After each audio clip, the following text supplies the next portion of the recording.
My girlfriend texted, "I gave your cat to a shelter. She shed too much," while I was at my father's funeral. I didn't respond. I just retrieved my cat, packed her belongings, and had her evicted for violating the lease. The cat was a registered ESA.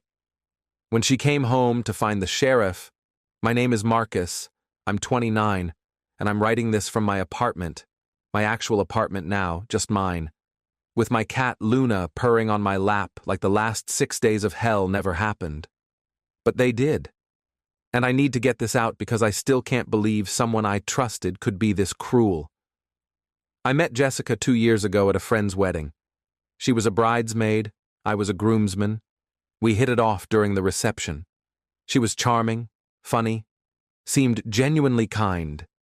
We started dating seriously after 3 months, and a year ago she moved into my apartment. My one-bedroom apartment that I'd been renting for 3 years before we met. The lease was in my name only. This becomes important later. I've had Luna for 5 years.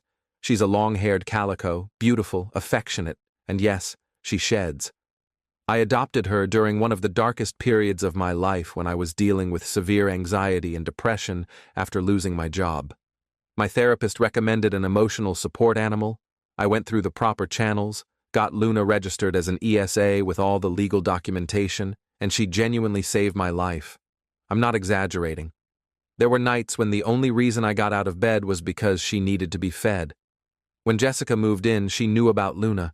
She knew Luna was an ESA.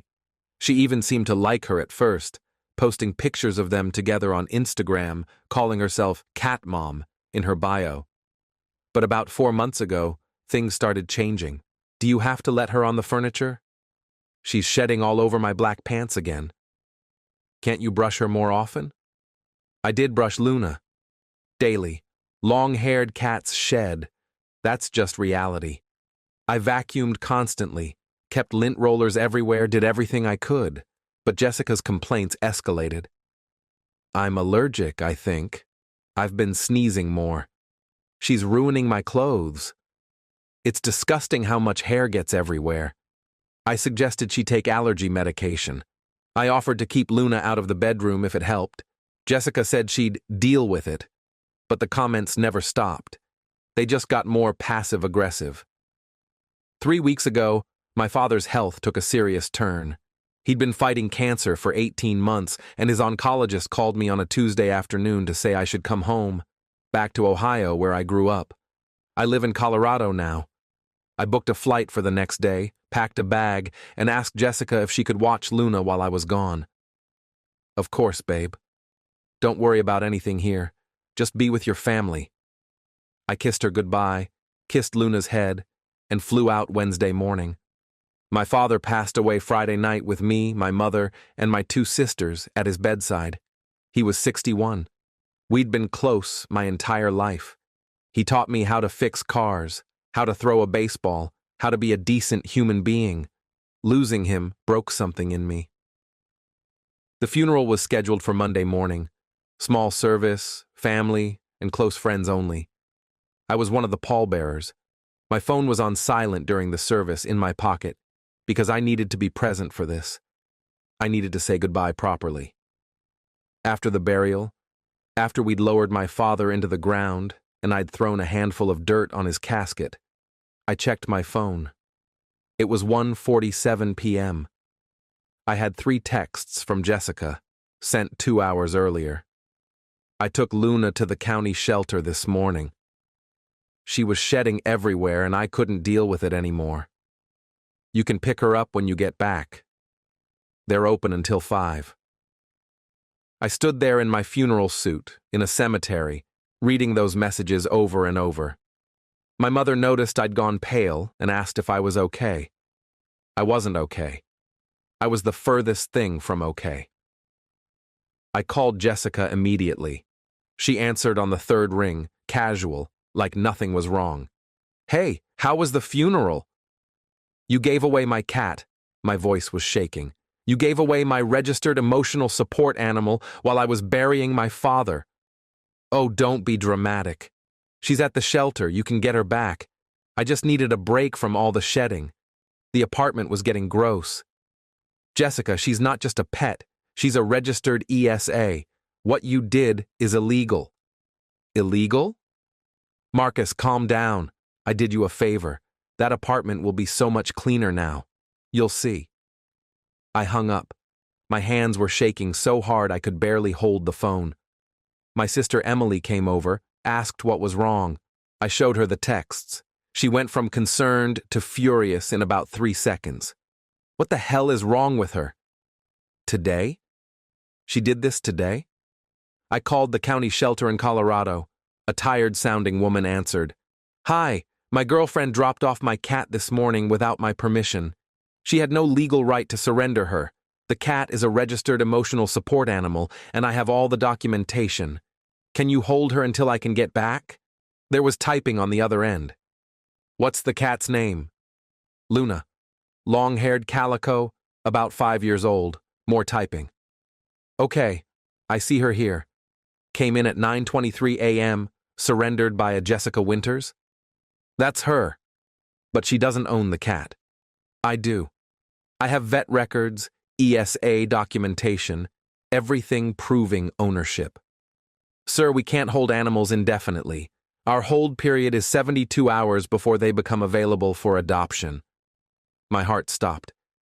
I'm in Ohio for my father's funeral. I can't get back until Wednesday at the earliest. I'm sorry for your loss, but our policy... Please. Please. This is my emotional support animal. I have legal documentation. The person who surrendered her had no legal authority to do so. This is essentially theft. There was a long pause. Hold on, let me get my supervisor. I stood there in the cemetery for 15 minutes while they sorted it out. Finally, a different voice came on. Older, male, more authoritative. Mr. Hayes? This is Dan Cooper, shelter director. I've reviewed the situation. If you can email us proof of ownership and ESA documentation within the next hour, we'll flag Luna as improperly surrendered and hold her until you return, but you need to get that documentation to us today. I can do that. Thank you. Thank you so much. I went back to my mother's house, borrowed her laptop, and sent everything, vet records with my name, ESA registration paperwork, photos of Luna with timestamps going back years, rental lease showing I was allowed an ESA. Everything. They confirmed receipt and said Luna was safe. Then I called my landlord. His name is Robert, mid-50s, owns several properties, generally reasonable guy. I explained the situation carefully. Robert, I need to ask you something about my lease. My girlfriend Jessica, who's not on the lease, surrendered my registered ESA to a shelter without permission while I was at my father's funeral. I'm retrieving the cat, but I need to know what my options are regarding Jessica's residency. He was quiet for a moment. Your ESA is protected under fair housing laws. If she removed your ESA from the property without your consent, she's violated your rights as a tenant and potentially violated the lease terms by interfering with your legally permitted animal. So, what does that mean? It means I can issue her an immediate eviction notice for lease violation. She's not on the lease, she's a guest, and she's interfered with another resident's legal rights. How do you want to handle this? I want her out. I want her gone before I get back. I'll draft the notice today. She'll have 48 hours to vacate. I'll have the sheriff serve it tomorrow morning. I thanked him and hung up. Then I did something I probably shouldn't have but don't regret. I called Jessica's mother. I'd met her parents a few times. They seemed like decent people. Her mother, Patricia, answered. Marcus, how are you holding up, sweetheart? Jessica told me about your father. I'm so sorry. Thank you, Patricia. I need to tell you something, and I need you to hear me out before you respond. I explained everything. The texts, the shelter, the timing, all of it. There was a long, horrified silence. She did what? During the funeral? Yes, ma'am. Oh my God, Marcus, I am so sorry. I don't even have words. That's cruel. I've had her evicted from my apartment. The landlord is serving notice tomorrow. I thought you should know so she has somewhere to go. Of course. Jesus. I'll talk to her father. She can come here. I'm so sorry, Marcus. Update 1. I flew back to Colorado Wednesday afternoon. Went straight to the shelter from the airport, paperwork in hand. They brought Luna out, and she started crying the moment she saw me. That specific meow cats do when they're stressed and relieved at the same time. I held her carrier and cried in the parking lot for 10 minutes. When I got to my apartment building around 6 p.m., there was a sheriff's notice on my door, just informing me that eviction papers had been served. I unlocked the door carefully, not sure what I'd find. Jessica's stuff was mostly gone. Clothes, toiletries, her laptop, her decorations. But she'd left a mess, drawers hanging open, trash not taken out, dishes in the sink. And she'd left a note on the kitchen counter, written on the back of a receipt. "You're insane. I can't believe you'd have me evicted over a cat. Your priorities are seriously messed up. We're done. Don't contact me." I laughed. Actually laughed out loud. The lack of self-awareness was stunning. I let Luna out of her carrier. She explored cautiously, sniffing everything, clearly stressed from the shelter stay. I gave her wet food, fresh water, and just sat on the floor while she ate. She came and curled up in my lap afterward, purring like an engine. I hadn't realized how much I needed that. Thursday morning, I got a text from an unknown number, then another, then 5 more. Jessica's friends, people I barely knew, calling me heartless, cruel, vindictive. Apparently Jessica had spun a story about me choosing a cat over our relationship and throwing her out on the street with no warning. I responded to exactly one message, her best friend Sarah, who'd been at my apartment several times. Jessica surrendered my registered ESA to a shelter without permission while I was at my father's funeral. She violated fair housing laws and my lease agreement. She was evicted for cause. If you want the full story, I'm happy to share screenshots and legal documentation. Otherwise, please don't contact me again. Sarah didn't respond, but the messages stopped. Friday afternoon, I got a call from a law office. Jessica had retained a lawyer and was claiming I'd illegally evicted her, that she had tenants' rights, that she was entitled to 30 days' notice. I forwarded them to my landlord Robert, who handled it beautifully. He sent them the lease showing only my name, the ESA documentation, the timeline of events, and Colorado law regarding guests versus tenants. The lawyer called back 2 hours later and said they were dropping the case. Update 2. A week later, Jessica's mother, Patricia, called me. I almost didn't answer, but something made me pick up. "Marcus, I owe you an apology, a real one. I talked to Jessica extensively after you called me, and there's no excuse for what she did. The timing, the cruelty of it, everything. I'm horrified." "I appreciate that, Patricia.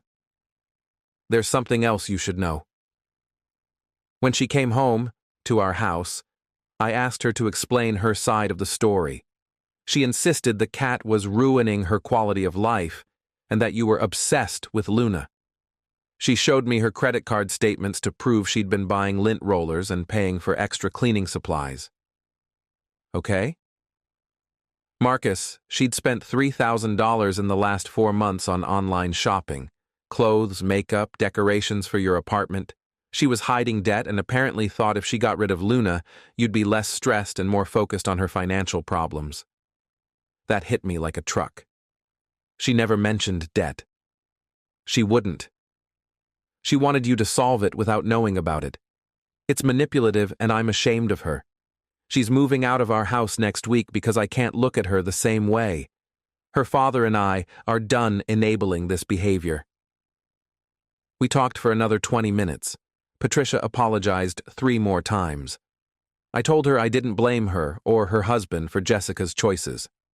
She cried. It was awkward, but necessary. I started going through our old shared expenses after that call. Found several charges on our split grocery apps where Jessica had expensed personal items, face creams, candles, household supplies that were actually decorative pillows. Small amounts, $15 to $30 each, but they added up. Over 8 months, she'd skimmed about $400 from our shared expenses. I documented everything but decided not to pursue it. I just wanted her gone from my life completely.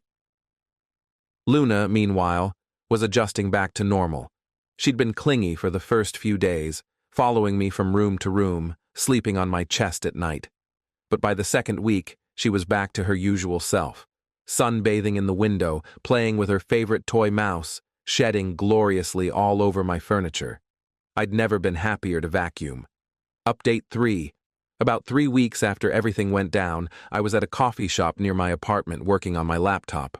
I'm a freelance graphic designer. I can work anywhere. A woman sat down at the table next to mine and we made brief eye contact. She smiled. Sorry, this is weird. But do I know you from somewhere? I looked at her more carefully. Early 30s maybe, dark hair, familiar somehow. Then it clicked. You were at the shelter when I picked up my cat. You were adopting a dog. Yes, the beagle mix. How's your cat doing? She's perfect. Back to destroying my furniture with shed fur. She laughed. I actually overheard some of what happened when you were talking to the director. I hope everything worked out okay? We ended up talking for 2 hours. Her name was Allison, she was a veterinary technician, and she had 2 cats of her own. We exchanged numbers. We've been on 4 dates since then. She met Luna last week and they got along immediately. I'm not saying Jessica did me a favor. What she did was cruel and unforgivable. But sometimes the trash takes itself out and makes room for better things. Final update. It's been 2 months now. Jessica hasn't contacted me since the failed lawsuit threat. I heard through mutual friends that she moved to another state, living with a cousin, working retail. Her social media went private after she apparently posted a long rant about me that didn't go over well when people asked for my side. I stopped caring about her version of events. The people who matter know the truth. My apartment is fully mine again. I changed the locks just to be safe, got new furniture that Luna immediately claimed as her scratching territory. The place feels lighter somehow, cleaner despite the cat hair. I vacuum regularly, keep lint rollers in every room, and I've never been annoyed by it for a single second. Allison came over for dinner last week and stayed to watch a movie.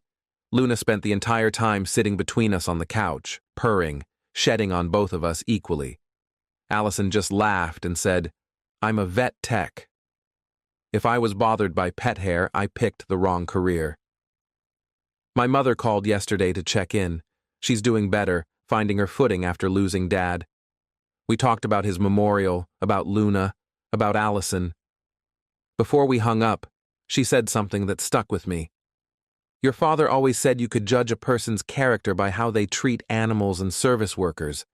I'm glad you trusted your gut about Jessica. Dad would have hated what Jessica did. He loved Luna, used to FaceTime just to see her when I'd call home. The fact that she did this while I was burying him makes it even more unforgivable. But I'm okay now. Luna's okay. We're both exactly where we need to be. Edit 1. People keep asking about the ESA laws. Yes, emotional support animals are protected under the Fair Housing Act. Landlords must allow them even in no-pet buildings with proper documentation. Removing someone's ESA without permission is a serious violation and can result in legal consequences. Know your rights. Edit 2. To everyone saying I overreacted, she surrendered my legally protected emotional support animal to a shelter where she would have been euthanized or adopted out after 72 hours while I was burying my father. There is no overreacting to that level of cruelty. Edit 3. Luna is currently asleep on my lap while I type this, shedding all over my jeans. It's perfect.